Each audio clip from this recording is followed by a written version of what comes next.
I need to be talked off of the ledge. Everyone knows by now I'm a huge Steelers fan. Like, that's my team. I'm riding with my team, all the things. I also am nitpicky, and I will pick and prod and all the things.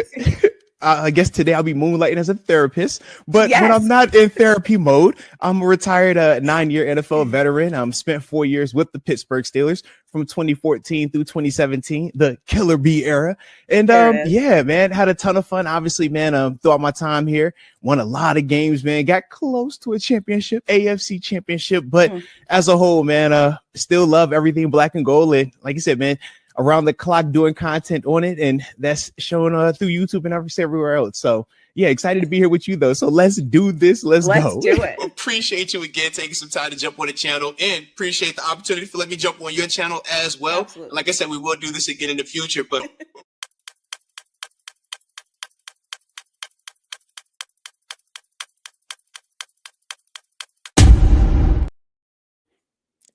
Hi. Well. The Steelers won the bye week. The Steelers won the bye week. I just realized that. Like, we actually about to say feeling good. Yes. We won the bye week. How are you? How is life? How you were on a bye week too, because you're a former NFL player, and because of that, you're used to the teams going on bye week. So Look, we're not even 2 minutes into the show. Don't you start. All right. This is a nice Tuesday. Everybody's happy. Nobody's done anything. Okay. I've been on my best behavior. All right. My best behavior. Okay. Well, listen, it's Tuesday morning. No more best behavior. All right. Like for the next 90 minutes, it's up. Like it is, we're turning up. It's Tuesday. Like we won the bye week, all of those things. Okay. Like you updated your profile. Like I saw that. By the way, look, I was trying to make some advancements from a technological standpoint on my channel, okay? Because I've been seeing the work that you've been doing, and I'm like, look you know, we're getting washed over here. So let me just, you are wild. You are wild. See, this is what I'm talking about right here. This is what I'm talking about. You don't stop. Like, yo. We're behind the screen. Nobody knows we're here. We're behind the screen. Look at this Moats art. That's what I'm calling this. I'm calling this Moats art. Look, shout out to my guy Roach. All right, that's my guy, man. And look, whenever we need some graphics, I'm like, yo, just give me something fire real quick, man. I know you got something for me, man. All right, because she's washing me right now. I have nothing to fight back with. Okay, I just need something. Give me something good. Give me some high quality. All right, and hopefully, that's at least up to some of your standards right there. All right, because I was like, yo, hey, don't play, man. All right, don't play. I don't want no issues. Okay, make it nice. Make it real nice. So I would say, make it real nice. Okay, so yeah. But no, it was a good weekend. Nice. Yeah. I love it. So now that you have a 19-year-old, what in life has changed? Everything. She don't talk to me as much.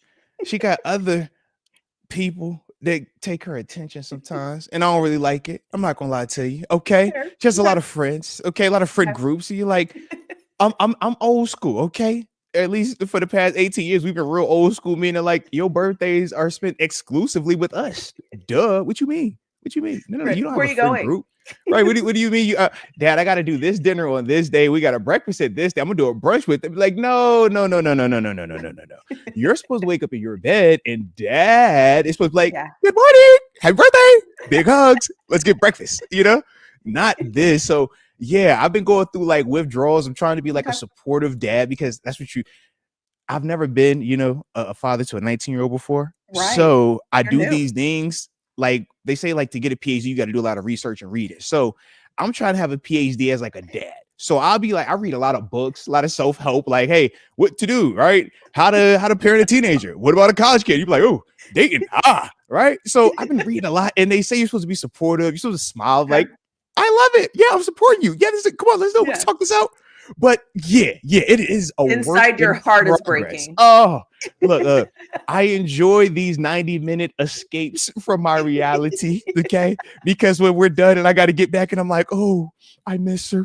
Oh, I'm looking at all this RMU stuff as if I'm a Robert Morris alum. I'm like, nope, they just take my money. That's it. But they got my baby there, okay? So yeah, I'm just going, and it's supposed to be homecoming this weekend over there. So I'm like, am I allowed to like to show up? You know what I mean? Or is it frowned upon? And if I do show up, like, Can I hold your hand?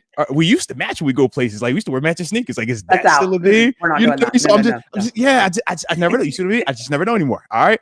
Cause it's like, yo, you know what I mean? So that's why when I made my birthday post for my little lady, I pulled the nostalgia out. I was like, I want all the twinning pictures, all the baby, all them young ones that for all your new friends out there, they don't have these pictures. I know when you were 4, you had the down hair and the dangly earrings. I know when you were 5, and then we would match with our cool gray Jordan 9s. Okay. I know when you was this age and we did the limousine for the first time, you thought you was crazy hanging out the sunroof. Okay. I remember all of these things. So you were being petty on the post. Yes. Okay. Yes. Okay. And it wasn't even to her. It was to all her friends. Right, it was to all her friends. It's like, yo, you were letting them know you're the y'all day don't one. know her better. Yes. Yeah, you're the day one.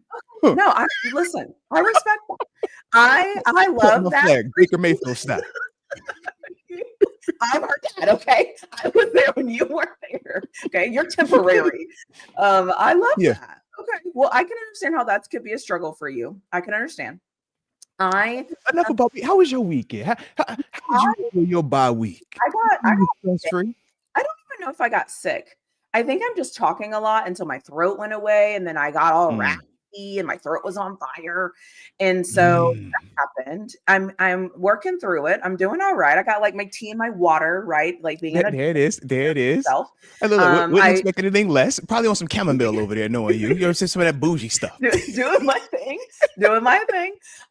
And I did have to call my parents this weekend and apologize and thank them for like going through life the parents of a PhD. You talking about that? Them parents? Yes. Like I needed to let them know, like they did it.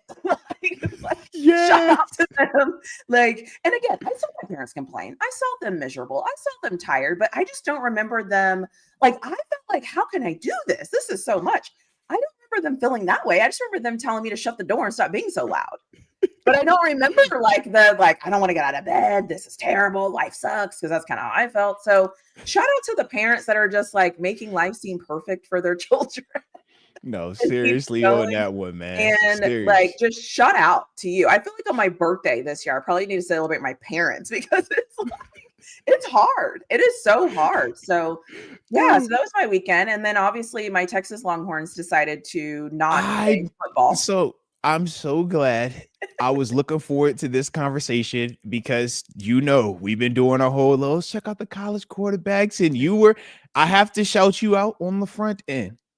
Before I hopped into this week to week, watching these kids and trying to see who was nice and not, and I just listened to what the national people were saying. You would have thought that every quarterback that was mentioned in June was going to be a top 10 guy. And you told me, I remember one of the first times we did this, you was like, hey, I know everybody is saying quarterback. I don't really see it. And I think you was actually like, yo, it might be edge rusher or another position. I'm like, oh, okay. And I'm thinking to myself, man, maybe that's just her perspective. Let me just check it out myself. Because I'm like, yo, everybody has different perspectives. I was like, yo, that's just her perspective. Let me just see. Because I'm like, yo, she watches Texas. So, you know what I mean? She might, when you're too close to it, you might just feel a little bit, one way or the other. So I'm like, let me just see. And as I've been watching these quarterbacks, where there's Arch, where there's Drew, where there is Cade, Mateer, I can't even see him right now, right? I'm just going out all the list of all these quarterbacks we have named. And yeah, I feel like the further the season goes, the more I'm just like, do we got to take a quarterback? Do we really got to do this? I don't think we got to do this, guys. I think we can wait on that one. I think we can figure out something else to do. We don't have to take quarterback in round 1 just because the draft is in Pittsburgh. All right.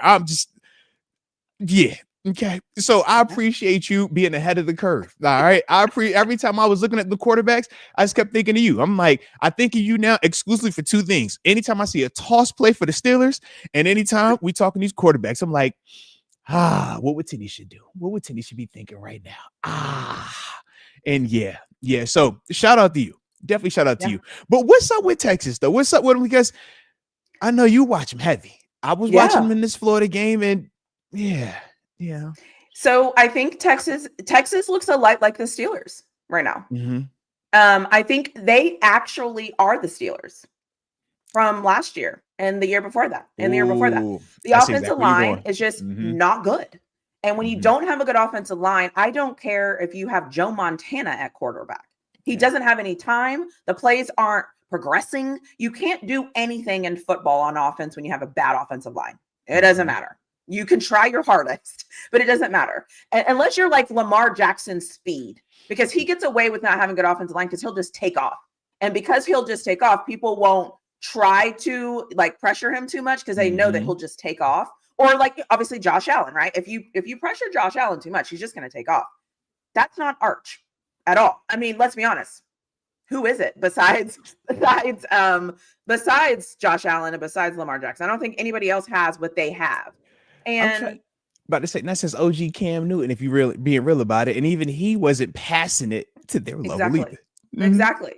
And so we don't have a good offensive line. And so like I always say, if you don't have an offensive line and your defense is getting scored on, which defenses get scored on sometimes. I know people think it's crazy. Sometimes defenses get scored on. If your defense gives up points, you should fire your coordinator. Everybody knows this, sometimes, man. Everybody knows this. Your defense gets scored on, but your defense like is giving up, points, normal, 80-yard drive, whatever. Okay. And then your offense comes on the field. They're off the field in 4 plays. Not even 2 minutes are off the clock. And now your defense runs back out there. And people are like, why isn't the defense stopping anybody? I'm like, why isn't the offense moving the football? That's what you need to be asking. And stop blaming Arch Manning. Did y'all see that offensive line is so bad? Like it is. I saw a stat where it was like, I think they sent 4. It looked like the Super Bowl. They were sending 4 and getting there. And they were sending 4 and the offensive line still didn't know how to block. Not good. It's just not good. Hey, look, and then you go ahead. I mean to cut you off. So heading into the season, in my mind, and if you watch any of my content from December, people were mad at me because I wasn't on the Arch train. I wasn't on the go Arch. Because you was a hater. You were a hater. Everybody know that you was a hater. And I always said he's going to come back. He needs more time. He has to develop with this team. I always say too, look at what the coaches are doing. The coaches are going to tell you everything. The guys that we're getting in the transfer portal are going to be here for 2 years, 2 years, 2 years. Why do you want them to be here for 2 years? Well, because he needs time to develop. Because this is his game 6 as a starter. What do you want him to do? Name me 7 people that were good in game 6 being a starter in college football. It's like, But again, I get it. It's Arch. He's supposed to be like Peyton Manning already. He's supposed to, be able to read everything at the line of scrimmage. It doesn't matter if his offensive line is good or bad. It doesn't matter anything. He's Arch Manning. He hung the moon, so he's supposed to do everything. I got it. That's just not reality. I don't live there. I live in the real world. Shout out to the real world. And I'm with you. I think that the issue for sure was expectations, right? You hear Manning and you automatically think you're supposed to be a Hall of Famer, first ballot, Omaha, right? We all instantly go back to that. Or if you're older than our generation, you think Arch, right? In terms of Arch. Right. Oh, man. So it's like, you've never seen a bad Manning. The worst Manning is Eli, who we said beat Tom Brady twice in the Super Bowl. Right. It's probably going to be in the Hall of Fame exclusively because of that. So it's like, that's the worst version of a Manning we've ever seen. So the expectations, of course, skyrocketed. You talk about him in high school, regardless of the level of competition, he still looked dominant. So then you're playing behind Quinn Ewers, and we know Quinn good, but not great. So now it just gets louder and louder and louder to the point where, oh my God, we're finally going to see a full rollout of Arch Manning, no handcuffs, no training wheels, Sarkisian, man, this is about to be awesome. And yeah, we forget that this kid, like you said, 7 starts, right? Yeah. Not like we can make a case only 10 games played. Which if we throw in the handful of opportunities he came in for Quinn. But the expectation is go be as good as Joe Burrow was his final year at LSU. Go be as good as Baker Mayfield was after he transferred to Oklahoma. Jalen Hurts after he transferred, right? We start going down this list of all these quarterbacks who have multiple years, multiple stops along the way. And just because that was our first time seeing them on a public stage, now we say, oh man, they just did it in for 1 year. No, that's not real, man. These dudes all developed. Heck, even Johnny Manziel took some time. All of them. But with Arch, it's this perception that he should just come out the blue. Hey, be the man. Right now. And it's like, and a lot of us didn't see or know how Peyton Manning and Eli Manning even started their careers in college.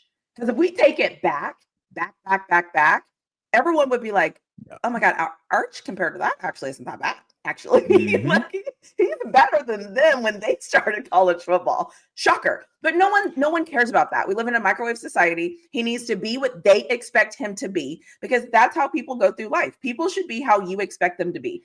Development out the window, progress out the window. Most people would say Baker Mayfield right now, the top 3 quarterback in the NFL. Guess what? He wasn't that when he showed up. He wasn't that when he showed up to college either. He was on the bench.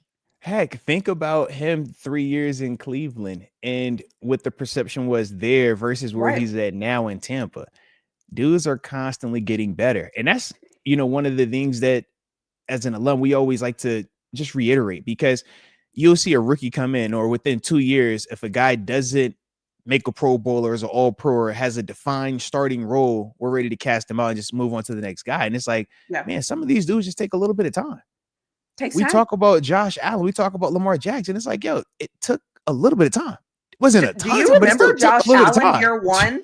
Do you remember Josh Allen year 1? I remember Josh in year 1 and year 2. I'm like, come on, man. We're not about to act like that was what we're seeing now. Heck, you think 3 years ago, that version of Josh prior to these last 2 years, like, yo, that's different. Development is okay, but you got to have patience. And the microwave society is definitely, the bigger conversation, the bigger argument. We already understand that part of it, but you're right. You have to take time with these dudes. And part of the reason why we don't have as much time, or we don't feel like we have as much time, is because up at the next level, NFL level, how quickly do we see a owner move on from a GM? How quickly do we see an owner move on from a head coach? So if I'm coming into this opportunity and I'm Aaron Glenn, I realistically have 2 years to figure this thing out. I can either take the chance on the vet, right? Or I can go out here and take a chance on a young draft pick. But whoever it is, they have to figure it out and show that they can do it realistically within the first 6 to 7 games. Otherwise, you start doing what you're seeing with the Giants, right? All right, Russ, we got to pull you out. Hey, Dart, you in there now. And it's like, man, Dart, please don't ever look bad, because I don't know what the alternative is. Is it Jameis Winston? I don't know, because I've done this after 4 games. But it's like, you don't feel like you have time. If you don't win right now, you're going to get fired. I mean, we talk about even with Coach Tomlin. He's found ways to stay afloat with the different quarterbacks we've had, but we all know you are one bad season away from officially being on the hot seat. And within 2 years, you better pray that owner really likes you. Otherwise, you're gone. The Detroit scenario is a rarity. For Dan Campbell to have lasted that long, that's rare. It's more of the Steve Wilkes, the Levy Smith stories. It's more of that. It's more of the, yo, man, Matt Rule, you got that 1 year over there. Hey, it didn't work. You flopped. Time to go. It's more of that. Yeah. But you know what? Like, and that's why, and you know this about me, but that's why I love football for the process. I'm here for the process. I'm the weird football fan that when it's off season, I'm like, yes, let's see. Okay, what are we going to do? How are we going to move? What are we going to shape? And I'm watching it because I like the whole process progression of football. I can't say that I like that. And then when my quarterback on game 5, 6 doesn't look his best, I'm like, it's his fault. I'm like, that's not how this works. I've watched the team be built. I watched the recruiting. I watched what was going on. I watched our entire offensive line go to the NFL. And now what we have is what we have. And now we have to figure that out. A normal person that watches football would tell you it's going to take some time for that offensive line to figure it out. That's just football 101. I'm not telling you anything like, scientific. It's just, that's how this goes. And if you're a Steelers fan right now and you are watching Arch Manning and you're saying he sucks, that lets me know you've learned nothing about football over the past 6 years with this terrible offensive line. It's like, football is the same, right? You run the football, you have a good offensive line, you have to have time, your defense has to get stops. Like, this doesn't change whether it's high school, college, and who your quarterback is. Yep. So it just is what it is. And so for me, and I have always said, I want Arch Manning to be a solid game manager. That's kind of my expectation of him, is to get to that point where I can say he's solid. Arch is not going to lose us the game. Because before you can win us the game, I need you to be solid at just doing all the right things. That's kind of where I'm at. And so I need him to level out. I need to see what again, take away the best plays, take away the worst plays. I need to see what his level is. And through 6 games, 5 games, I don't know yet. I mean, who does know? Yeah, you over here talking like a person with a PhD. All right, that's all I know. The way that you're breaking this down, the way that you're articulating about Arch and why we can't be too hasty with our judgment and why you gotta let them just develop. Steelers fans, you hear this over here? This is what a PhD sounds like when it's communicating with you. All right, I'm with it. I like it, and I do agree. When you look at Arch, the intangibles, and I think that that's always the big debate, right? You see all of the intangibles, his running ability. Right. He does have a big arm, right? He does pass the eyeball test. So when you throw all of those things in there, it is so hard to pause, to slow it down, to allow, because it's like, why isn't it already that? But what you're speaking on is the foundations and the fundamentals of playing quarterback. Game manager has such a negative connotation because we've weaponized that word to say, hey, if you're not elite, you're just a game manager.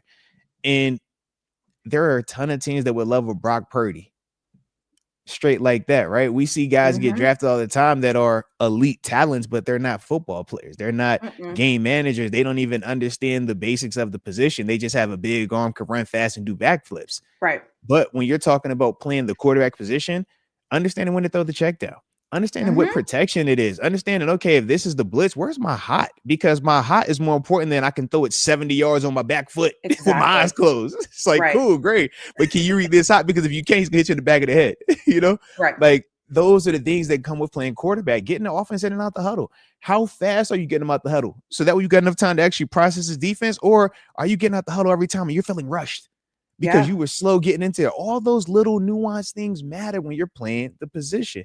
We throw in the term game manager, but it's like, no, man, this is playing quarterback. Do you want a quarterback or do you want an athlete? And there are differences, and that's typically or traditionally why, you know, there wasn't a ton of the dual threat guys. You wanted more of just true traditional pocket quarterbacks because they had a better understanding of game management. Whereas the athletic guys kind of were able to avoid that part of the development. Whereas now we've seen that shift. We're seeing the Lamar Jacksons, the Josh Allens of the world show that, hey, I can do both. I can beat you with my legs, but I'm also the foundation. I understand the nuance of the position, and that's why they're elite, because you have the same talent that Arch has, but when you have this foundation, it's letting us have this high floor. And now when you got to put that cape on occasion, well, now you could be that superstar player. Right. But for Arch, I feel like I'm with you in agreement. He has to get more consistent here and then pick his moments when to put the cape on, when to use his legs, when to use that big arm. But every play isn't a highlight. Right. And that's another thing that young players struggle with. Yeah. Well, you know what else too is, and I can talk about this all day. We'll change topics here in a second. But so when I look at Arch Manning, everyone's going to freak out when I say it. When I look at Arch Manning, I actually see CJ Stroud. And the reason I see CJ Stroud, not NFL CJ Stroud, stay with me here. We're going back. We're going back. I already know. We gotta go back. Okay. We got to go back. And when they thought he couldn't run. Correct. And when they kind of were like, is he there? Is he processing? Like it was a moment. And again, if you don't remember this time with CJ Stroud, that is okay. You don't pre-Georgia game. Pre-Georgia national champ. Yep. Pre all of that. Beginning of the season. Go back to CJ Stroud. And again, because like this football stuff, I love it. Let's go back, right? Let's go back in the offseason. And they were like, gosh, this kid, big arm, athlete. I think he can do it. I think he has all the stuff, but it's just not, I don't know. And so he, again, if you remember, he had to kind of go through what I feel like Arch is going through right now, where it's like, you're hella talented, but bro, hold on. Like, what are you seeing? Let's work through what you're seeing. Let's talk about it. Let's learn. Let's develop it. You know what I'm saying? And it took him a minute. And then once he got it. And it was like the light bulbs turned on. And I think there are more situations that we can point to that are like that are like, you just got it day one, because almost nobody gets it day one. Almost nobody gets it day one.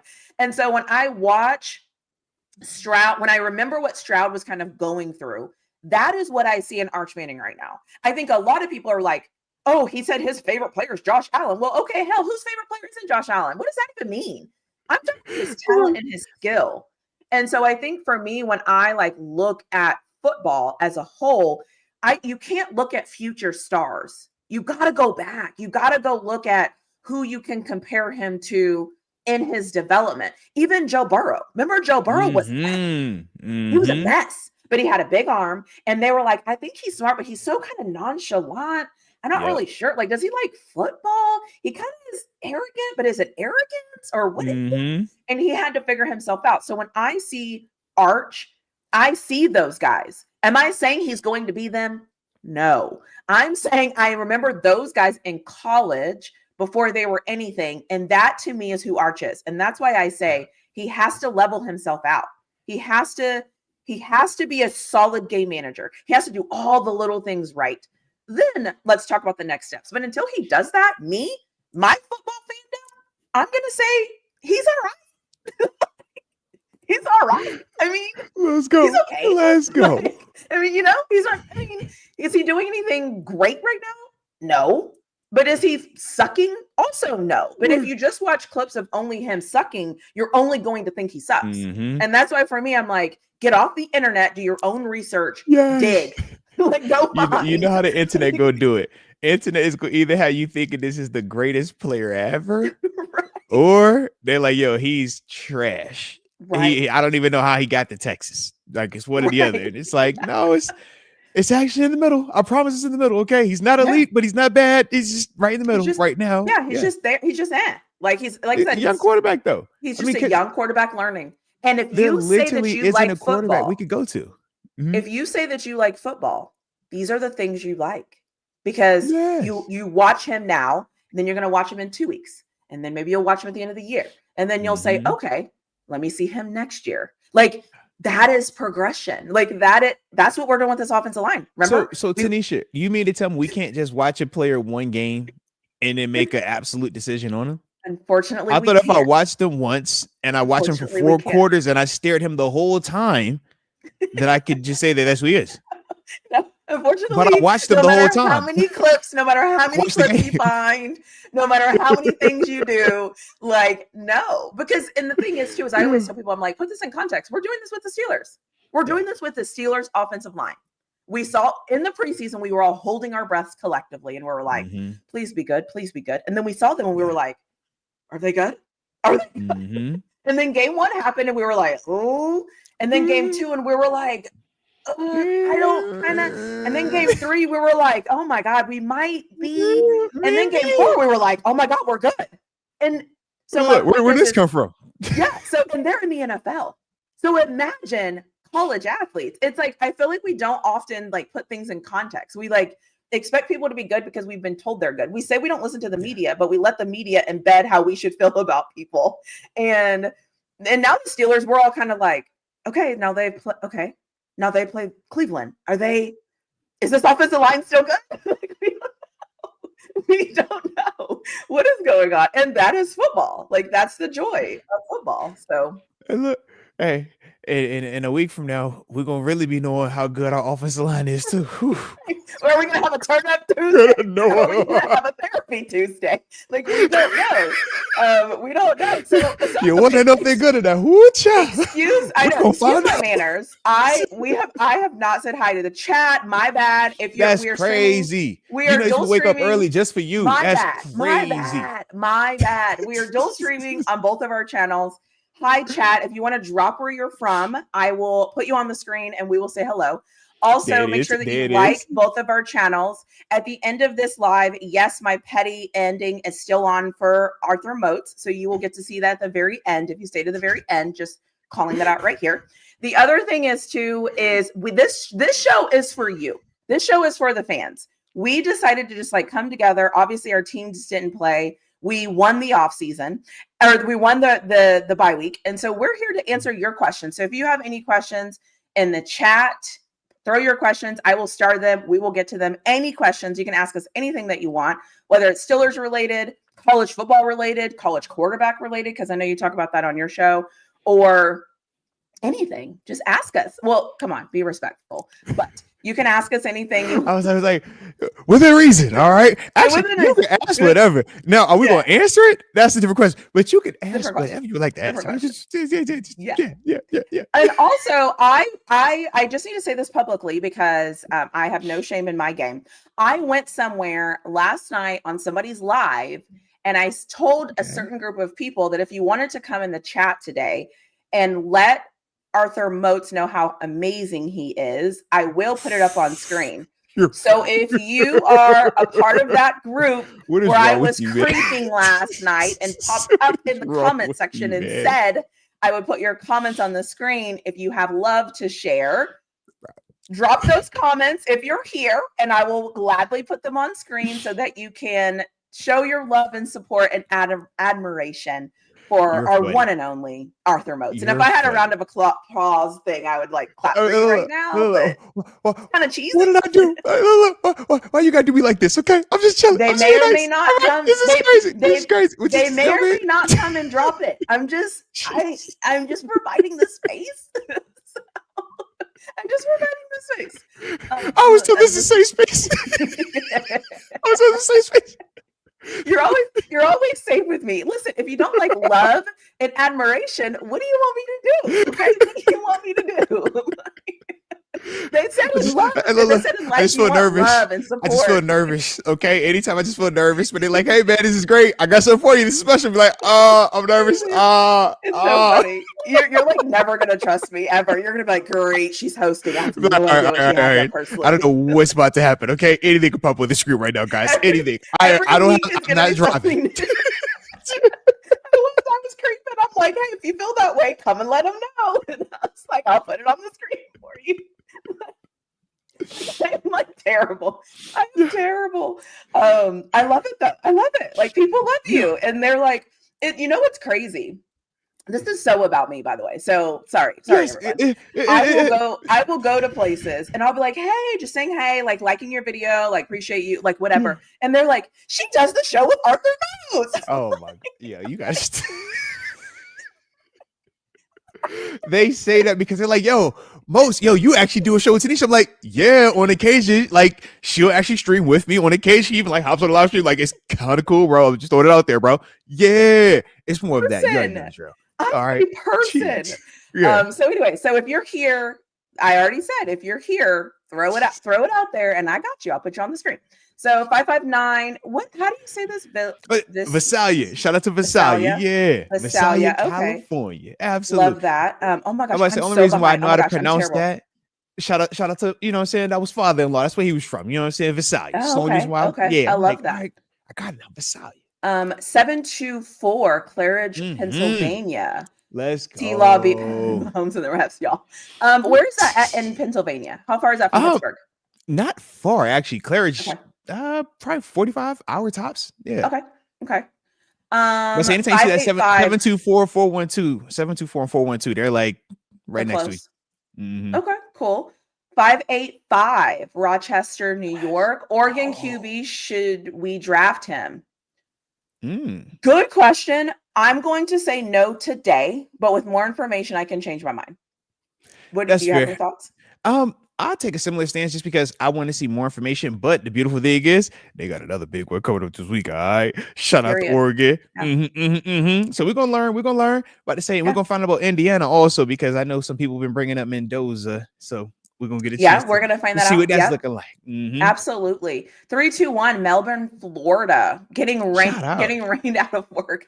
Yeah, the rain is coming. Oh, we're getting into rainy season. I was so happy that it started raining today. I pull back the curtain. I've been working on my yard trying to get grass to grow, and like we weren't having any rain, so I've been out here sprinkles, and like I was tired of that. So I've been doing my rain dance, and I woke up and it was raining today. So hopefully I'm praying to get some green grass. All right, we be looking at your videos. Y'all look at your videos. I'm like, yo, you got all the green grass. Like it's just perfect over there. It's nice green space. We have no grass right now. Okay, it's a work in progress.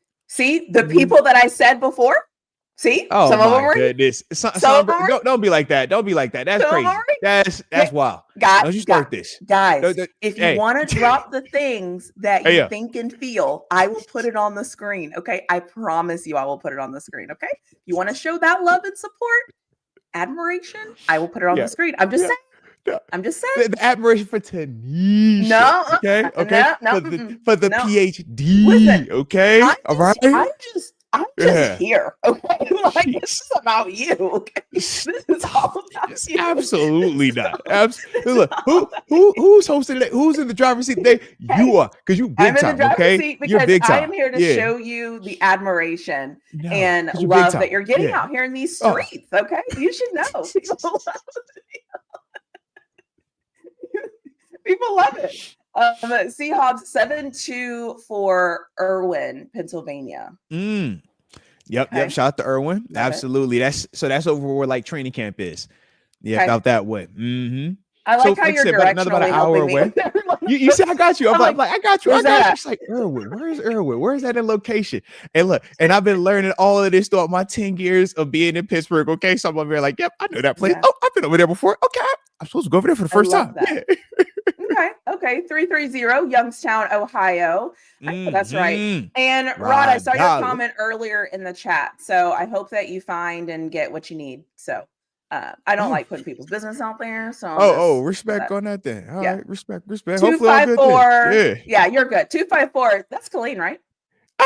Let me find out you know about Killeen, Texas. What you know about Killeen, Texas? Yeah, I only know 254 because a couple of people. All right, it's only a couple of 254s I know, but it's all Killeen, Texas. So shout out to Killeen, Texas. I love it. Seaside, California. I supposed to ask you, where is Killeen, Texas located? Is that like by Dallas? It is north of Austin. North of Austin. All right, I appreciate you on that. All right, because for now on, anything Texas related, I'm just going to go to you because you're my expert. Okay, you're from Texas, so you're going to know everything Texas related to me. Everything. All right, I know everything about Texas. Everything. I'm telling you, yep. Big old state. If anybody says they know everything about Texas, they are lying to you. They're lying. Oh yeah, she's from Texas. She got a PhD. She knows all of it. Trust me, she knows everything. Yeah. I'm terrible with geography. Like, you know how someone's like, what is something about you that's like kind of random or whatever? Yeah. Like, it's that I'm terrible with geography. Like, terrible. I can dig it. That's not my strong suit. So Seaside, California. We all got our thing. Yeah. Yeah. Will is the future. How do we know that? How do we know? Is he? I see a comment here that I have starred by the way. I did want to ask you real quick though. Will is the future. How do we feel about Will Howard in comparison to these quarterbacks that we've currently seen through these first 6 games collegially, though? Better, but I saw a longer season with Will Howard. I mean, if I had to pick right now, I wouldn't draft any of these quarterbacks. No, so that's what I'm saying. So in theory, then we would be choosing Will over those guys. Right now, I'm choosing Will over all of those guys. Okay. Full stop. Like, I'm not even thinking about it. Like, we understand. On the cool, I'm like, Aaron Rodgers. You think you got another? Like, I'm just saying. That's how much I'm like. Can I talk you about it that 1 year? Can I talk you about it that retirement? I know you said this was the last go, but can I tell you why? Remember when you said you would come back to, where did he say he would go back to Ireland? Maybe in another year. Like, you know what I'm saying? What was that? I can take you back out to Ireland. We might not play over there, but I can take you out there. Okay, if you want to go, we can take you out there. You spend 2 weeks. You want to spend a month out there? We spend a whole month out there if you want to. Okay, if that's what it takes. You know you don't have to show up at the off season with us. You see how we did business with you. You don't have to show up if you don't want to show up. Okay, pull up the training camp. We got time. Period. That's kind of where I'm at right now.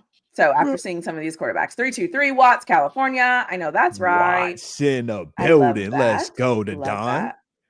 Oh, 352 San Antonio, Florida, not Texas. I don't know where San Antonio, Florida is, but welcome. That is the homie Flow Grown 420. I don't know exactly where San Antonio, Florida is, but he's very like he lets us know. Hey, yo, I'm not talking about Texas. I'd be like, yo, shout out to you, baby. Absolutely. I love it. 732 Jersey, the traffic jam center of the world. What about Will Howard? I think we just touched on that. As of right now, I'm rolling with Will Howard. Period. Yeah. So that's just what we're doing. Yeah. Absolutely. Unless I'm drafting one of these guys in the 6th round or later. I think that's the only way it changes is like, all right, if you want to take a dude in the 7th and one of these guys are available, but then what's the point? Right? Or where's our compensatory, whatever that, where's that? Oh, yeah. All right. We're supposed to have a couple of those things, right? Yeah. So maybe one of them. But right now I'm not spending my first, second, or third on any of these guys. Period. So 610 reading PA. I know where that is. What are we going to do with Howard if they draft another quarterback? Right now, the way that we see this, we're not drafting another quarterback. So, and I would say this: if they did, right? So, say in a nightmare scenario, Rodgers leads us to a Super Bowl, and then he decides to retire after that Super Bowl win, and we're looking at our roster and we're saying, okay, it's Mason Rudolph, it's Will Howard, Skylar Thompson's over here as well.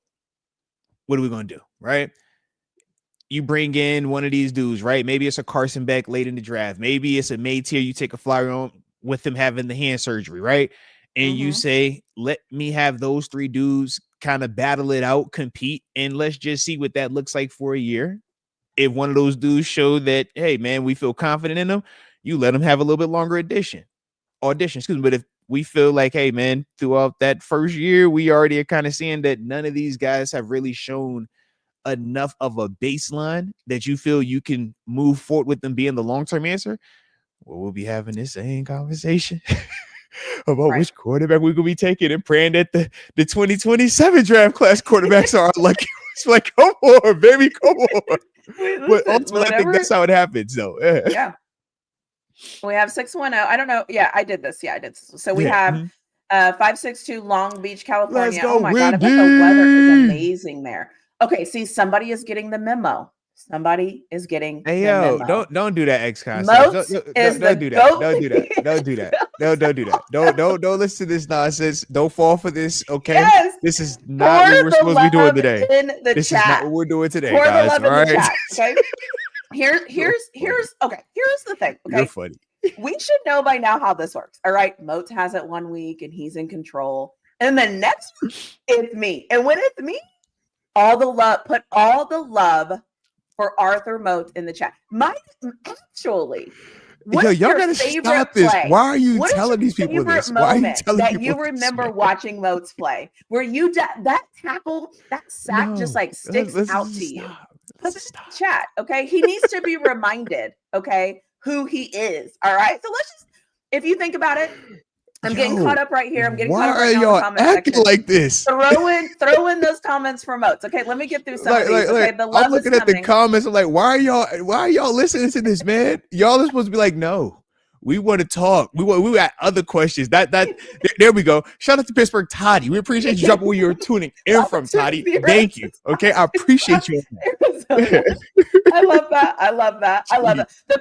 The catch by Travis Hunter was impressive. That is what he does. Kid's an athlete. Kid's an athlete. You keeping them both ways? How'd you feel about both ways last night? I don't. You won't feel it both ways? He did on both sides. Oh, but I don't. He was making plays on defense. It's sustainable. I think it's cute and cool while it lasts. And while he can do it, do it. But the second it's you see it not working, pull it. Yeah. Don't do it anymore. I was all on board until I saw him for a second last night pull up like he pulled that hammer. I'm like, hey, bro. We ain't got time for you to get hurt. We don't one or the other now. But he's nice though. Yeah. He was making plays. He made plays. He's great. He's a great athlete. He's fantastic at football. Yeah. I can't take that. He is. It's just let's keep him fantastic at the thing he does really, really well, and let's get him those multiple contracts. Which one you keeping him? I would say receiver. Ooh, okay. But maybe he'll get there and develop more of his cover skills. Maybe, like, I don't know. My thing with Travis Hunter has always been. So tell me you're an offensive player at heart then. Tell me you like the offense. I'm not. Tell me how you really feel, TaNeisha. Tell me how you really feel. Did I ever tell you in like my past life, I think I was like a safety in the NFL? I never told you the story. No. Okay, let me get to the chat. Let me get to the rest of the chat because some of these people are telling us where they're from, and I'm behind. I'm sorry, I'm slacking. See, this is why I'm not. And I'm doing it's intentional. This is perfect. We're doing it great. This is awesome. Yep. You just want to talk about? No, because you see the new chat. Oh, you see the new chat. Okay, so I'm gonna speed through this. Okay. 216. I love Browns week. We do not love the Browns here, although I have a Browns video coming out later on today. So there's that. Ooh, let's go. And it's actually, I am actually saying like something the Browns are doing. I actually like it. So it is a positive thing. Yeah, it's positive towards the Browns. So there's that. Okay, let me see. You must have really not been feeling good this weekend. You start talking about positive stuff with the Browns. That's what's going on with you, man. Jeez. That's so funny. That is so funny. Sorry, let me answer this. Where is more fun place to visit and cooler to hang out, Austin or Dallas? It really depends on what you want. Like if you're able to come, like if you're able to be in Austin during like a Texas weekend or Formula One weekend or ACL or all of the big events, it's Austin. But if you're not interested in that and you want to see like baseball and like hang out, good food spots and things like that, I would say Dallas. So it really depends on what you want. So what if I want to go to a rodeo with my cowboy boots and my hat? Which one's better? Dallas. Definitely Dallas. I never went to one before. If I want one of them hats, one of them boots, yeah, with the big belt buckle, which one I go to? All right. Dallas or West Texas, where Texas Tech is. South Texas. There we go. There we go. So also, I think this is for San Antonio, Florida, is 20 minutes north of Tampa. Because I said that before. Yeah, shout out to Flow Girl then. Okay. Yeah. So just okay, there's a comment. Hold on. I'm trying to get to my safety story, folks. Hold on. Let me star that one. I'll get to that because that's a good question. David, you are wild, man. Okay. If Aaron retires, I'm fine with Mason. Okay. Making sure I didn't miss anybody telling us where they were from. Okay. Yeah, we're good. Oh, here's another one saying how great you are. Hold on. Oh my gosh. Okay, look, can we stay focused? We're simply focused, okay? Yep. This is not what we're doing, all right? Look at it. You got a bunch of little goats. Why are y'all doing for president? Look. Y'all got to stop this, okay? Let's all stay focused, ladies and gents. You can't spell goat without moats. Okay. Anywho, okay? Anywho. They love you. I love it. Look, man. I'm just a guy, okay? Just a guy. Moats, the mountain of ghosts. Tom Jade, what are we doing, man? Whose side are you on in this thing, man? Why are y'all feeding into this? Incredible, no joke. You know what? Maybe one day I'll pull up his highlight reel and just play it on the screen, and he'll never know what's coming. Hey, y'all got to stop this, man. All right. I ain't worried about this, okay? I'm here. I'm focused. I don't know what y'all talking about, okay? Comfortable in his seat. Oh, this is a good one. We have him getting uncomfortable in his seat, everyone. Keep pouring in the love. Okay. When Moats was sprinting at Flacco for a sack, it forced Flacco to throw a pick to number 25. Was that Ryan Clark? And it set up Ben's 6 TD pass that game. Without Moats, one of Ben's 6 TD games never happened. Goat emoji. That's right. Oh. Yo, X Concepts. First off, you're funny for even bringing this up. Secondly, like, yo, why are we acting like this? Okay, guys. Okay. All right. Hey, okay. I'm gonna cheat a little bit. I am going to cheat a little bit. Okay. This is me cheating. By the way, the show is officially off the rails. And it's okay. I'm nervous. Okay? Because you sent in that amazing story.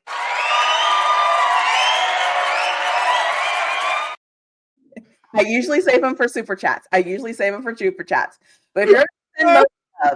going to send Moats love, I am going to send you a thank you. Okay? Drop those for the people, man. I usually save them for super chats. But if we're giving Moats love, hey, I'm on board for this. I am on board for this. What a memory. Do you remember that game? No, I actually do. I remember it very vividly. It's my first Monday Night Football game in Pittsburgh. Slight detail adjustment, though.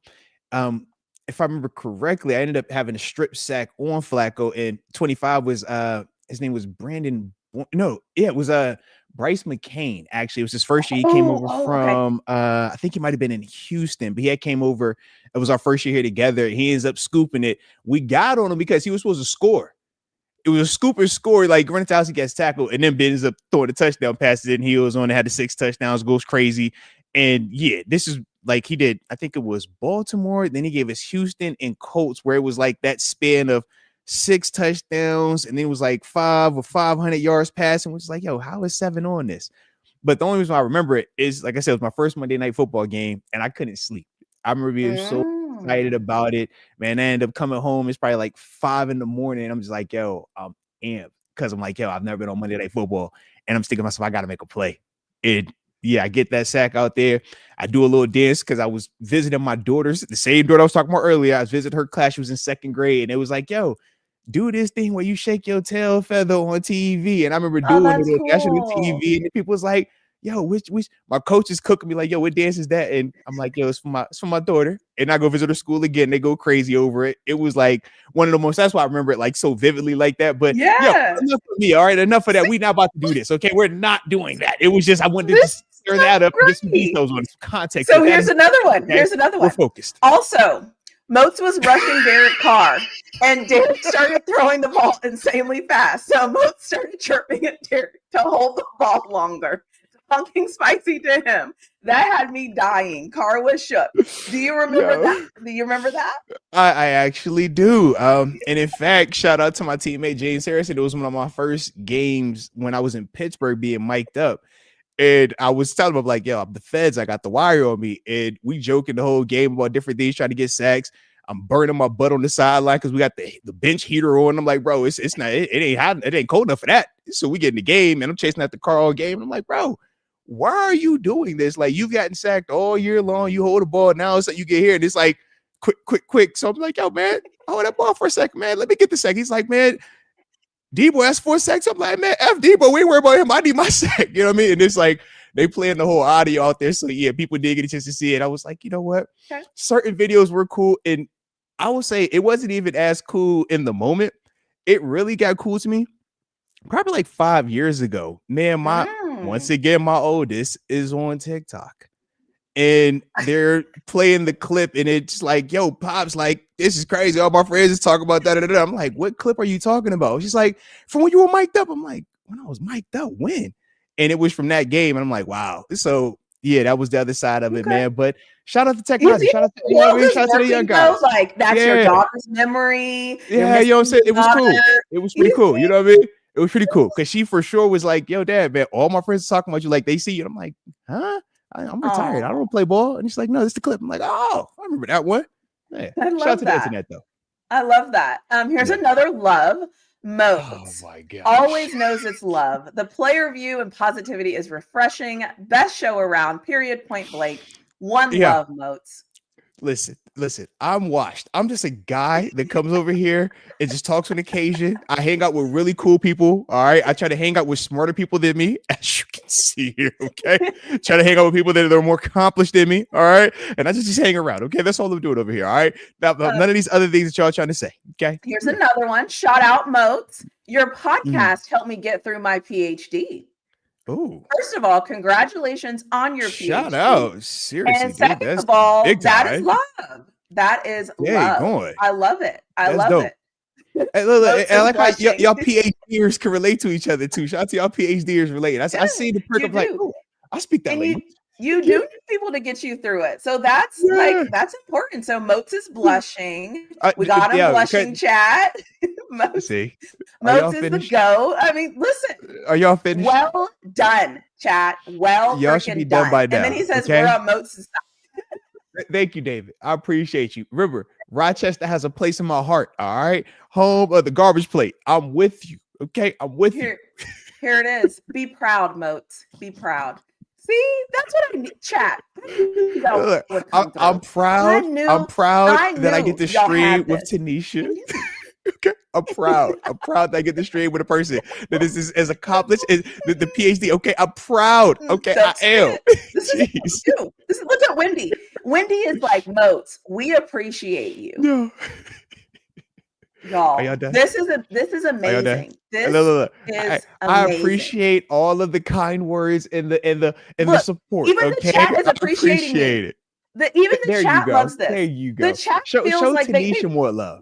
TaNeisha needs more love. You guys, let me tell you something. Like, I know that like Moats is like, you know, he's like kind and he's like, oh no. But listen, you have to understand something, okay? Because you'll never understand us because you're not a fan, right? But I think you have to understand that there's been Sundays where you have made our Sunday. Okay? No. I was a part of the game. No. I was a part of it. No, that's how. No, see, you're not accepting this. You're not accepting this because you're a player. From a fan, we don't see it that way. Like, we remember that one thing, and we're like, "Oh my god, that was so fantastic," and we hold it forever. So that is what's happening right now. And shout out to everyone that is playing along. I appreciate you guys. The first memory I have of Moats was him abusing Brett Favre. Hey yo.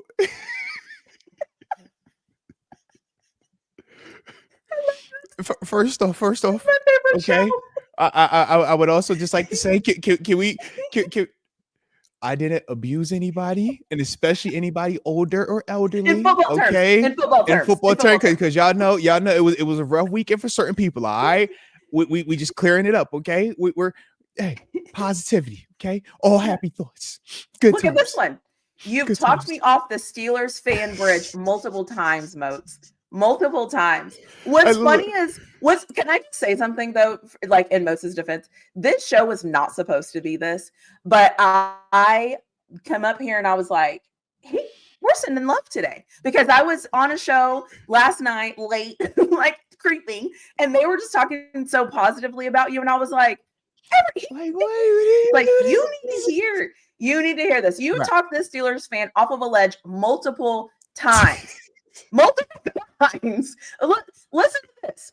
Moat, don't be that person. I'm one of them. Just take the compliments, bro. Tell them, people. Tell them.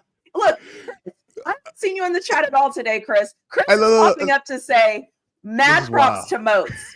Clapping fire emoji. I'm just saying. I'm at the end of the comments. What did it say? What did it say? So, I appreciate all of the positivity. Okay, guys, I appreciate you. All right. There it is. But now, enough of me. All right, enough of me. All right. So you want to hear about? Okay.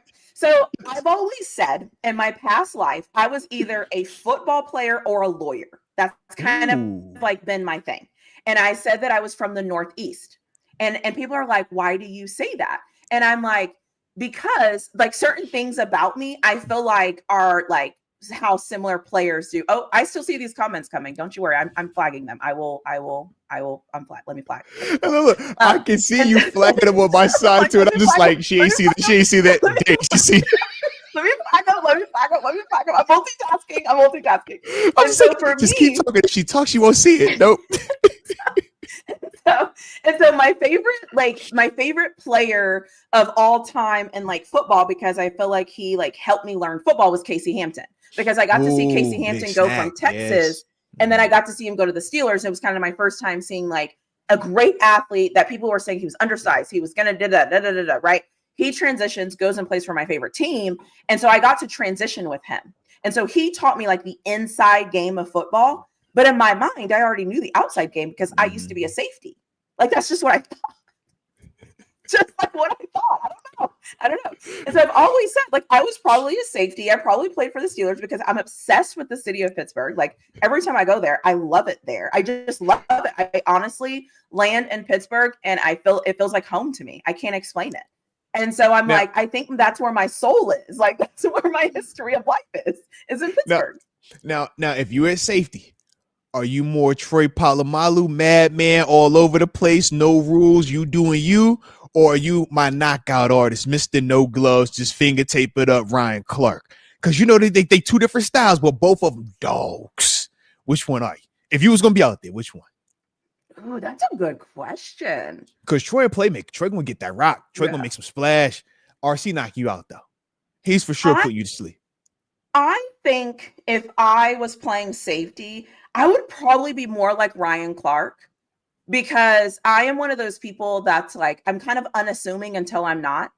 And I feel like everybody notices Troy, right? Because of his hair, because he's just kind of all over the place, literally and figuratively, Right. Yeah. And I think, and I love that about him, but I think I'm more of like you don't know that you need me until you know you need me. And it's because I'm always the person that's kind of there making the plays and making the things and allowing Troy to do what Troy needs to do. And I'm just kind of there doing the rest.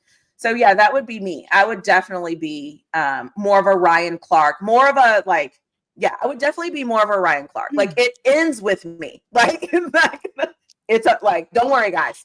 I got this. I like that. I can dig that. It's okay. So yeah, that would be me. Let's go. But yeah, Troy was special though. Like Troy, the type of athlete Troy Polamalu is the type of like rarity of athlete that we think comes around all the time. And it just doesn't. He just had a nose for the football and for what was going on. You can't even, how do you even teach it? How do you even? You don't. Honestly, I mean, I got to share the locker room with him for one season and literally just watching that, practicing with it, walking through with it, being in game situations with it. You're like, dude, you make me feel like I'm football dumb. Because it's like, yo, you know everything. Like, yeah. And I know that I was like one of the smart players. Like that was what I always prided myself on. And it's certain levels to everything. So you might think, pre-snap, well, hey, man, they 3-by-1. I know I'm not worried about anything on the backside. If I am, it's in break and rush just because proximity, he doesn't have any room. I know front side, man, the route combination that I'm having to defend. And then it's like Troy hit you with some, well, no, man, but this is what they're going to try to do. They're going to throw this. So we're going to show this. Look, I'm going to stand over here because that's going to force him to look here. That's not going to be there. He's going to go to here. And I'm fast enough to go from this to all the way back here. You're like, bro, how the heck you come up with that in 5 seconds, man? Like, what? It's nothing else. How do you? And then he's right. And that's the other part. Because you got some players that are confident and we say y'all loud and wrong. Right. He's right. It's like, yo, you are right, dang, 90% of the time. Like when you say something, you're right. Even to the point where I was even believing him, to the point where you shouldn't be believing him certain times. Like, hey, bro, you still need to just check for yourself. But it was like, yo, Troy said it, so it had to be right. All right. And so, I'd still take comfort on my one mess up. Troy.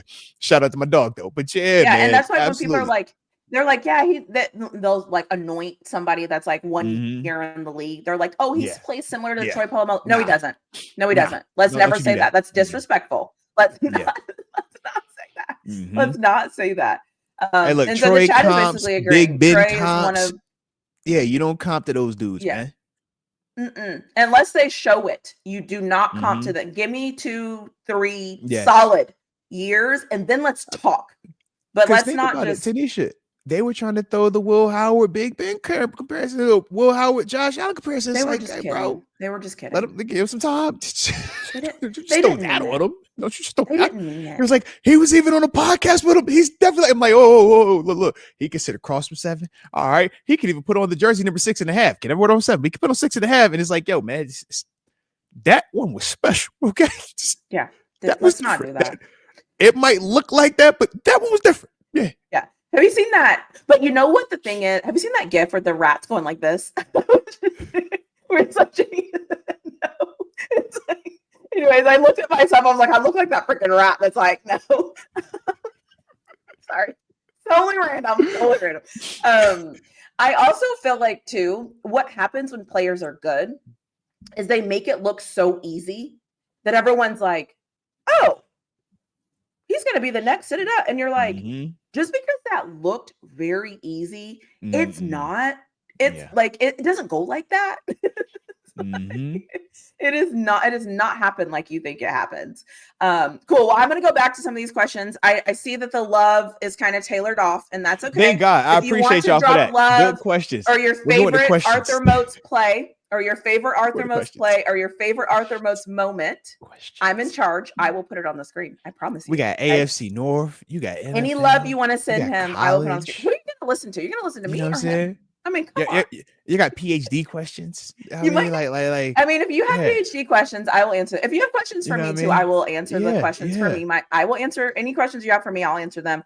Moats will answer any questions you have for him. And if you have love, I will post those on the thing. Because remember, this is a dual show. It's not just a me. It's us. Okay, it's us. So it needs to be us getting praised. Okay, us. Who else? Okay, and I mean this with all the love. Who else do you collaborate with that would totally take control of the show and be like, this is true. This is what we're doing on this show. Yeah, it's very true. It's very true. Listen, every other week, you just get to sit back and you get to receive whatever I give. That sounds crazy, but you know what I'm saying, okay? You know what I'm saying? She said, yeah, that sounds crazy, but it's all good. You know what I mean? It's like, no, right? We're just here. We're just here. In fact, y'all hit that like button. Don't forget to subscribe to both channels. I join both memberships as well, man. Just have a little love, okay? Yep. Just go roll with it. Just power through it, okay? Just go with it, okay? Here's what it is. When in doubt, just say that. It just resets everything. Yep, it's all right. As soon as it slipped, I was like, oh, I can't take it. Yep. I cannot take it back. Yep, we're here now. We're there. Yep, we're there. It's already out. All right, next comment. So, oh my God, it's hilarious. Okay. Moats be making us feel like dumb, angry fans whenever he gets to dissecting the Steelers. LOL. He makes everything sound rational and positive. Crying emoji. I love that. I'm sick of your positivity when you breaking this thing down. I ain't got time for this. Dang it. You better use some foul language next time you talk about a bad play over here. I want to hear you talk about some. Now this really gets me excited right here because you watch how he missed the play, but he missed it because he overset. And he overset because of this. It's like it ain't a good thing. That ain't positive. I don't want to hear all that. Take that joy out your voice, man. Oh, look at this. Look at James. I don't have kids, but if I did, I would name them all Moats, even if it's a girl. That. Look, James, I appreciate you all that. If you have a daughter, please don't name her Moats. Maybe Moats Arena. Okay, Moatsina. I think that could work. You know what I'm saying? Like something like that. You know what I mean? Yeah.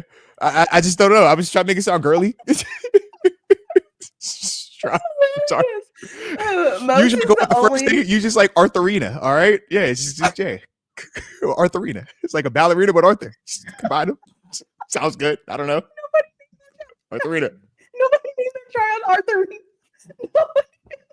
Sounds good. All right. Most of the only signed player photograph in my home. Okay. Ooh. Now you know what, Rashawn?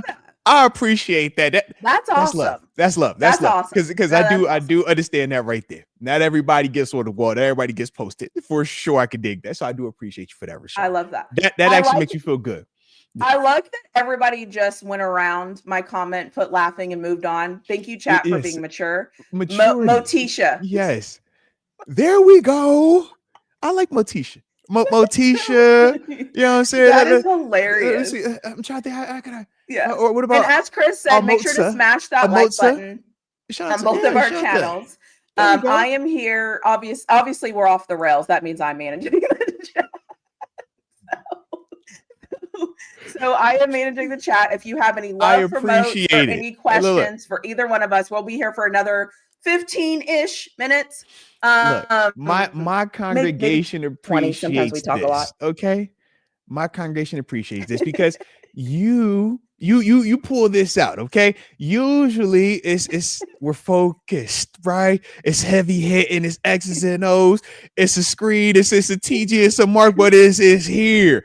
You slick, okay, you slick. You able to pull all this other stuff out. All right, it's the PhD, it's the women's touch, guys. Okay, you bring a woman around, all right, it just changed the dynamic, all right, in a positive way. But you can see, okay, you can see this, all right. I like it. I can dig it. I like your approach. I like it. Yep.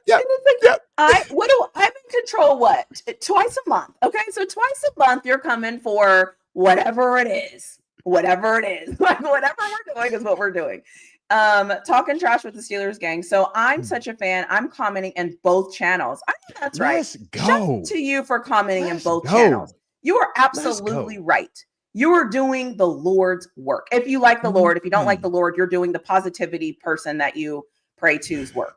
Let's just, because it gets a little weird sometimes, It sounds like you've been on the internet. It's like you do internet work. Yep, that's how I say every time. Some people don't believe. Yep. That's fine. You don't have to believe. Believe whichever you want to believe. I'm not here to tell you who to believe. Just whatever. Whoever you want to believe it. Whatever you do is what you do, and I love that for you. So keep doing that. Keep doing that. And I'm almost finished with the book you sent as well. Hey, let's go. No, shout out to the 50. Yeah, he won one of okay. the 50. Yeah. Okay. So he was one of the ones that won the book. So absolutely, man. And appreciate you tapping into it and enjoying it, man. I hopefully, like I said, man, it'll leave you in a better space than before you picked it up. Yeah, I love it. Okay. Oh man, I gotta get that book. You know what? Bump that. When we're done, you send me the address. I'm sending you the book. All right. I wish I would have known this early. I literally just. Are you gonna sign it and write me a note? You have a PhD. Okay. You for sure gonna get it signed. Oh my gosh. Sure. And okay. I am going to read the book. We might pay for overnight shipping for you. It might be next day air for you. Okay. Just like she don't have to wait. When I read that book too, just know, audience, we are going to be reading the book together. Okay. I got y'all. Okay. You know what I'm saying? Entrust in me and I got you. I need that book. I need it signed. I need something like on the second page, you know? I got you, okay? I need the address, okay? We get the address, we get off the air, because if you throw the address out there right now, I'm scared what might happen, okay? So we're not even entertain or even joke with that one, okay? I do need lunch. All right? I do need lunch, chat. So if you want to... Listen. She lives in Montana, guys. Y'all ain't trying to pull up to Montana, okay? Just stay about, you know what I mean? Just go leave your address about the way, okay? We are not pulling up to Montana. Stalking you, okay? Not on my behalf, okay? I don't need that on my conscience. All right, we're not doing that. That is so funny. I need to get that. Yeah, I got some things. Yeah, okay. Yeah, now I'm nervous. I might need to go back and just revise certain things before I send it, just in case.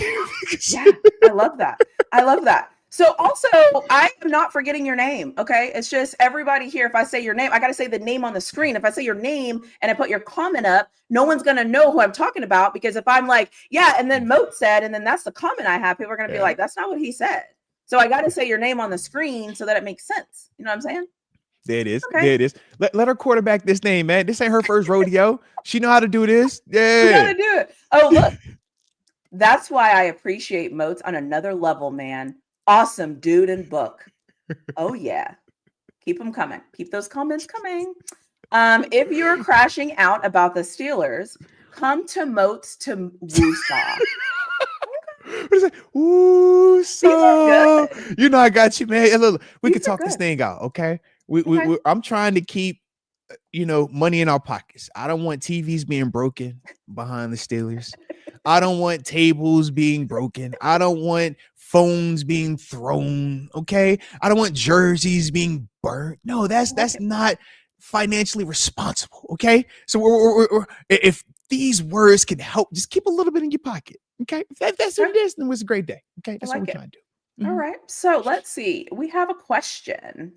What do you believe the deepest position in the draft will be? What do you believe the deepest position will be in the draft? Mm-hmm. And what position should the Steelers draft if not QB? You might have an answer for this. My answer is just, I don't know. I haven't seen enough. And I what are we, week 6? Yeah. I have no week 6 NFL, week 7 collegiate. Yeah, I have no clue. I haven't seen a lot of big time games even. I don't even know. I don't know. Do you know?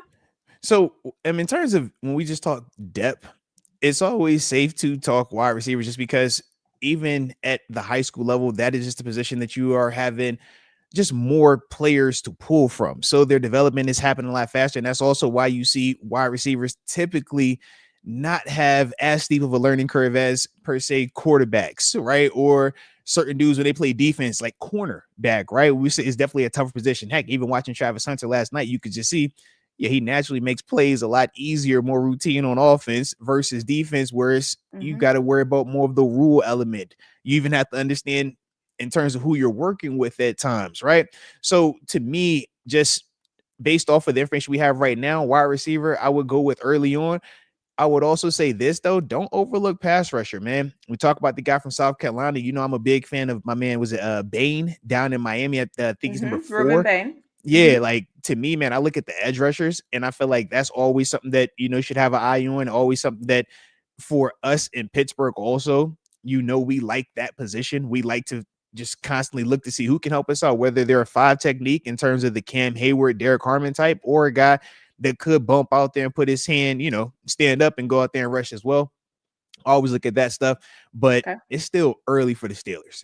like you said, man, we haven't even got to week 10 yet. And even at week 10, we're going to have different conversations about what we feel confident in versus what we don't. But we would all, I think, agree early on that wide receiver is still going to be in that conversation in terms of if we're not going to go quarterback. So I would look at that also just based on who we currently have on the roster and under contract right now. Yeah. And there's a lot of wide receiver questions. I think, again, I don't know. I mean, I feel like what's kind of crazy is every time I see a wide receiver making a play in college as of late, they're like sophomores and freshmen. And so it's kind of like, I don't even know if I could name a senior wide receiver right now in college or a draft eligible junior. Most of them leave early. But you think about it. I mean, you have all the different 7-on-7 leagues, right? I know even down in Texas, man, you'll see or they play it on NFL Network, right? Yeah. In terms of their summer passing league. So you're constantly working that part of it. Quarterback, wide receiver, key play in the secondary, right? So it's like, man, you're seeing it. And then when you get to the next level and now these rules start to be where you can't even touch these guys, it's like it really promotes that and highlights it.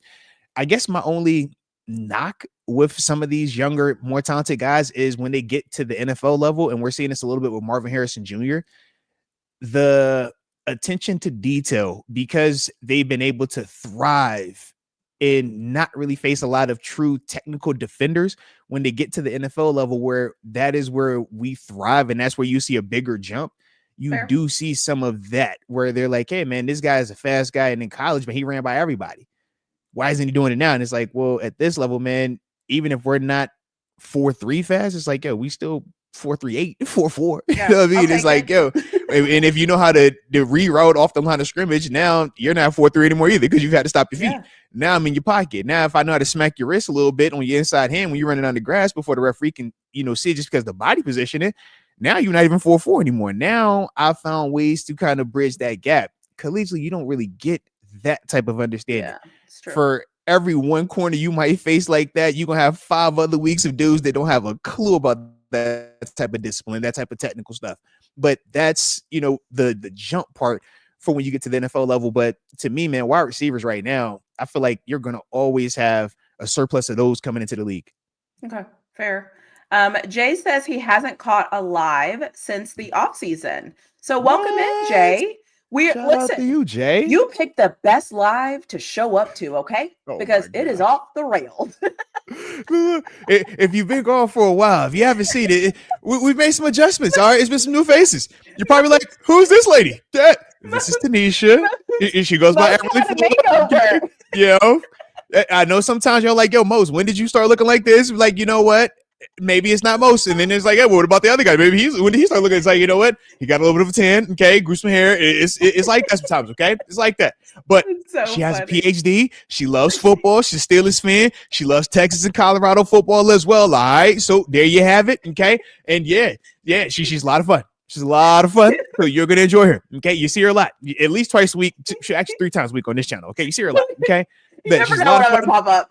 Yeah. She'd be in the comment section. She'd be in the live comment section. She'd be in the post comment section. She'd be like, bro, she's everywhere. I'd be like, yo, shut up. I know this person. I know this one. I know this one. Yeah. That's hilarious. That's hilarious. Also, this is Love Moats Tuesday. Just made that up. So if you have any love you want to share from Moats that you've always wanted to share, we're available for that today. I'm putting it on the screen. So this one says, we love Moats. Not only did he put the blood and sweat in for Steelers Nation, he also provides valuable, non-delusional realism that is much needed. My boy knows ball. Thank you. Big Jinx. You know I appreciate you, Big Jinx. I do. But y'all don't have to give me no confidence, man. I don't need compliments. I'm good. Okay. I'm just here. Thank you. Send the compliments to TaNeisha. Give her the compliments. Okay? Her the compliments. Thank you so much. Right?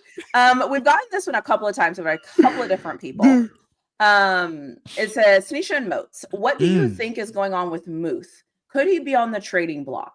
So my fandom take on this is that I think that right now in whatever week we're in, 5, 6, whatever, the Steelers are trying to figure out what they have.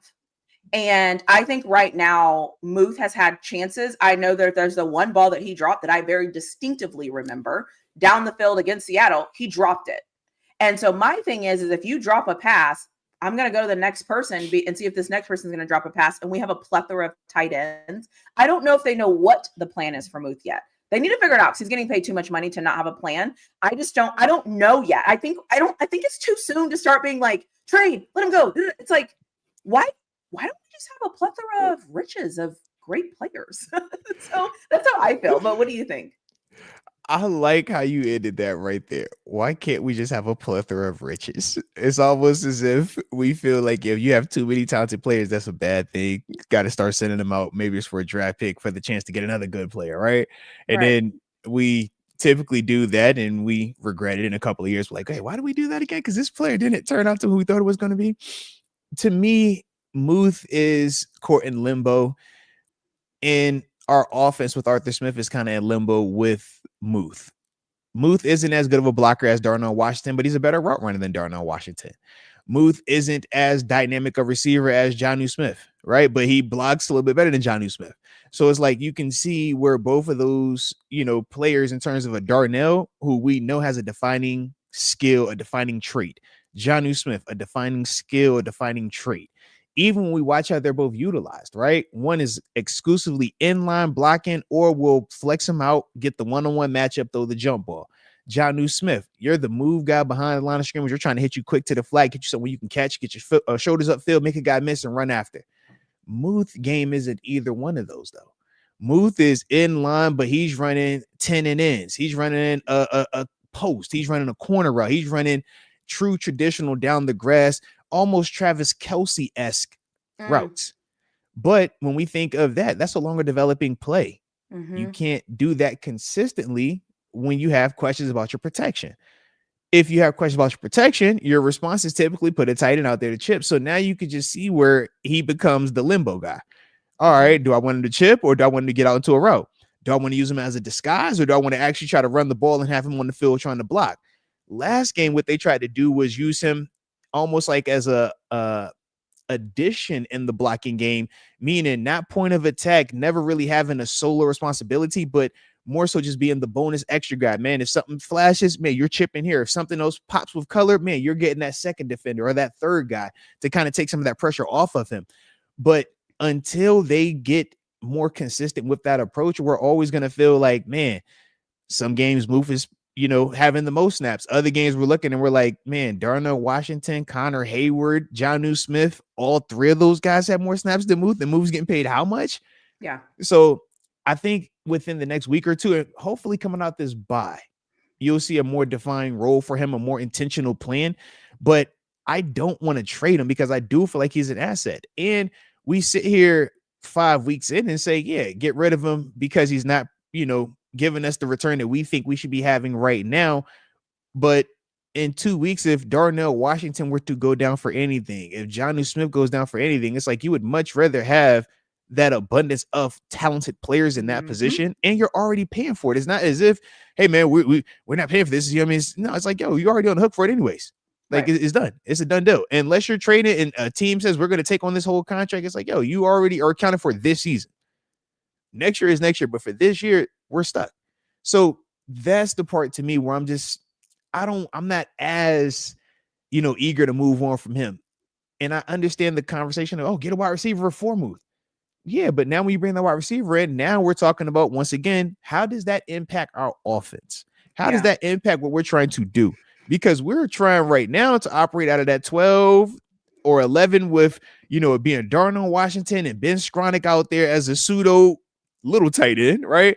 And it's like we still have that mentality. You start bringing in, all right, we want a prominent wide receiver too. What does that look like? Because you're not about to have, the same level of 13 or even 12% that we've been implementing if you have a guy that we feel he needs targets now. Yeah. Because we already feel like DK doesn't get enough targets. But that's, why I'm also just like, man, I'm not in a hurry to move on from Muth just yet. Okay. Jay wanted us to know that he's been catching the replays, y'all. I'm hit. Okay. Our back. Respect. Our back. You know what I'm saying? Our back. We got you. Thank you for being here. He said, yo, I'm a diehard. Don't you play with me like that. Blush. He's a diehard. See, Tom Jacobs making Moats. I'm not making him blush. He really has a PhD, bro. He is just not used to receiving compliments live. Yeah, but see, all this is like, yo, we don't do this, See? man. Okay. Yes, usually he's in control. And so for me, that's God, everyone, that is why I'm doing this. Okay. Listen, sometimes you have to seize on the opportunities that you have. How many times have you heard Moats say that, right? When you have an opportunity, you got to make an impact with your opportunity. This is crazy. So now you're using my words, you're using my lingo. Why are we doing I have an opportunity, so I am using my opportunity to be in control. Have you noticed his hands are together? I'm clicking the buttons. I'm clicking the buttons. So when I'm clicking the buttons, we're going to do what I think we should do, and that is praise Moats, praise Moats, then ask some questions, and then more praising. That it's like a sandwich. It's like questions. TaNeisha praise and questions. That's what it's supposed to be. Okay, that's what's supposed to be. All right. Yeah. I don't know this all this other stuff she's talking about. I don't know any of this stuff. Okay. Even your own people calling you out. Moats like to ignore the compliments. Extremely humble. Yeah. Stop ignoring us.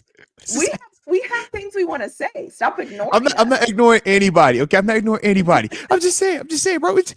Nobody cares about that. Nobody cares about me like that. All right, we're here to talk ball. Okay, we care about black and gold. That's what we care about. Okay. I wanted to acknowledge this because you're welcome for me coming by the show last night. You're very welcome. And it was fun being here. And thank you for showing up. And I told you, I said what I was going to do today. And I did what I said I was going to do. And that was to show Moats love all day. So obviously, like I do all the time when there's questions up here, I have saved one question that I know that you will very much enjoy. If you cheated and snuck, you probably saw it. I'm nervous. So before we end the stream, and we're ending it on you because you'll see why once I tell you the question. So before we end, now I'm really nervous. I am going to drop my membership. So if you're interested in joining my membership, it is a bunch of randomness and it is a bunch of me being random, period. I'll just leave it at that. And then I am going to drop Moats' membership. And so his is all full service, guys. She's full service. Hey. Oh, you know what? Good call. She checks off a lot of boxes, okay, in a positive and professional manner, okay. She's very meticulous and detailed in her professional work. There we go. Yep. There we go. Yep. That's so funny. Somebody said you will not silence us, Moats. See, I love that. I love exactly. Okay, so we are going to end. So before I end this, make sure that you like both of our channels, subscribe on both of our channels if you're not already. If you want to hear me talk about football, all things football, there's that. I do have a Cleveland Browns video popping up later today that some of you might be like, Some of you might actually be like, she actually has a good point, because I try to make good points. Man. I try to make good points. And so there's that. And then I'm going to answer this question for you, Rod. I promise I'll start. And then the other thing is we will be live tomorrow. My background will be different because I have to travel for work, but we'll be live tomorrow doing Victory Formation. There she big talk. Where we will talk all about the Cleveland Browns. So if you want to hear our thoughts about the Cleveland Browns, we will hear to talk about PhD going on the road. She said, okay. She said, look, I ain't gonna be at my normal home, or I ain't gonna be at the main office. I gotta go remote this time. Yeah. So I gotta do some things. So there's that. So we'll be back tomorrow. I think because as a fan, she understands her thinking can be really flawless. I don't know. Oh, okay. So the question was asked of me, how did I come up with the name Really Flawed?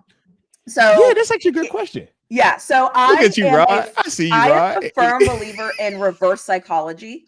And I know that I'm a woman talking sports, daring to look and dress how I want to and saying how I want to, talking how I want to. And I knew if daring to say, having the courage to say what I want to say and show up as me. And I knew there would be people that would be like, oh, what does she know? What does she know? And so what I do is anytime somebody says something like that, I'm like, yeah, my name's Really Flawed. What do I know? And it almost beats people to the punch.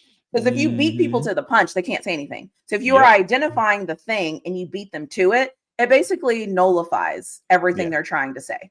So if you're going to hate on me with this and I already acknowledge this, what else are you going to say to me? Exactly. Yeah. And so it's like, hey, and so sometimes people say something to me. I'm like, yeah, I know I'm flawed.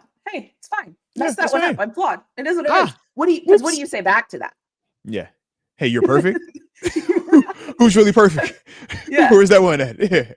So it's like there's nothing you can do. So anyway, so that is my play on words, kind of like I always say, if you beat people to the punch, you take away the punch. So in order to take away someone's weakness, similar to like football, in order to take away somebody's advantage, you have to weaken them. So you take it from them, use it, and then they can't use it because it means nothing. So anyway. See, and that's why she has a PhD, ladies and gents, okay? That's why she is levels ahead. And that's why you see, I don't even want to get on her bad side because this is her on her good side. On her good side, she be giving me work over here, okay? This on the good side. So we gonna stay positive. All right. Yeah, we're on the good side. If I didn't like you, I don't know what I would do.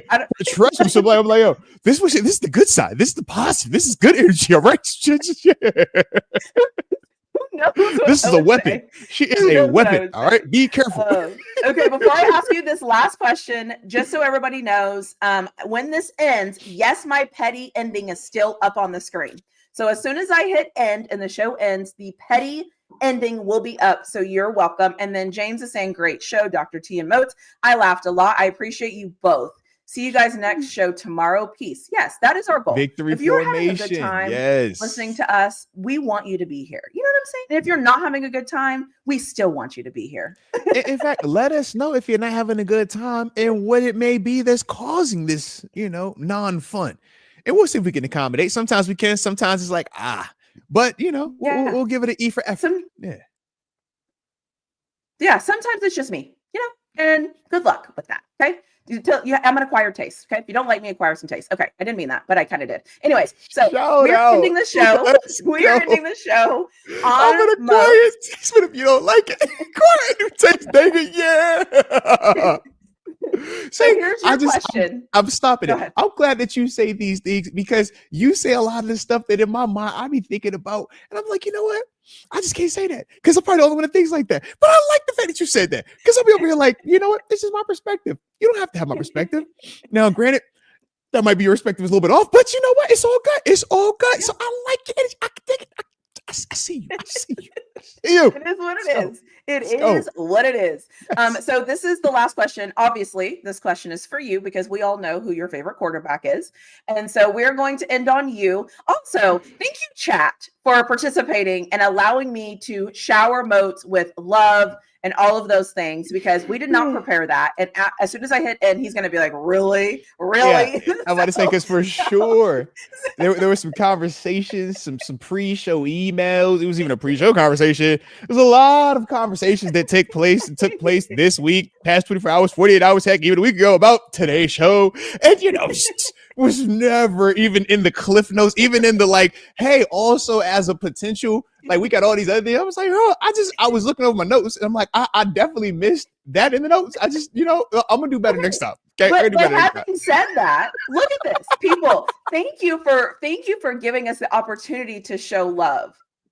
Most deserves all of the love. Like they appreciate it. So anyways, you are all very welcome. So the question is, would you be happy or sad if Josh Allen was traded to the Steelers? How would you feel about that if Josh Allen was traded to the Steelers? Well, first off, I do appreciate all of the positive love and comments. Okay. And in my most humble way. There it is. I do appreciate you from the heart. Okay. I was sad since my daughter. All right. So respect. You know what I'm saying? That's why I flipped it. Y'all real. Okay. Y'all real. Now, I got you. I appreciate that. So now in terms of the question about, Josh Allen, if he were to be traded from the Bills, but it was to the Steelers, I think the easiest way for people to understand exactly how I would be feeling is if in 2016, I'm talking when he cooking, that man hot. We know Killer B era Big Ben. 2016 though, all right? Mm-hmm. I only want to wait till 17. No, I want it in 16 when it's hot. If we traded that to Buffalo then, how would y'all feel? Yeah, I mean in 2016, if we traded Big Ben to Buffalo, you know what I'm saying? Just however y'all would feel in that moment right there. Because then they could be like, well, he won us 2 Super Bowls.